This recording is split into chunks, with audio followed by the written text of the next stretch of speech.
ચોટીલા તાલુકાના મઘરીખડા ગામે national highway 47 પર આવેલી અમરદીપ હોટલ સામે આજે તંત્ર દ્વારા મોટી બુલડોઝર કાર્યવાહી કરવામાં આવી છે. આજ તારીખ 5 જાન્યુઆરી 2026ના રોજ નાયબ કલેક્ટર એચ.ટી. મકવાણા અને મામલતદાર ચોટીલાની સંયુક્ત ટીમે સરકારી જમીન પર થયેલ ગેરકાયદેસર દબાણ દૂર કર્યું. સરકારી સર્વે નંબર 86-1ની અંદાજે એકર 10 જમીન પર અમરદીપ હોટલ, પંચરની દુકાન અને ટોયલેટ બ્લોક જેવા પાક્કા બાંધકામ ગેરકાયદેસર રીતે ઊભા કરાયા હતા. આ કાર્યવાહી દરમિયાન હોટલ, પંચરની દુકાન, ટોયલેટ બાથરૂમ બ્લોક, પાણીની ટાંકી સહિતના બાંધકામ દૂર કરવામાં આવ્યા.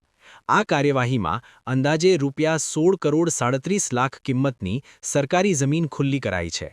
તંત્ર દ્વારા વધુ તપાસ શરૂ કરી 1% બિનખેતી જંત્રી મુજબ વસૂલાત કરવાની કાર્યવાહી હાથ ધરવામાં આવી છે.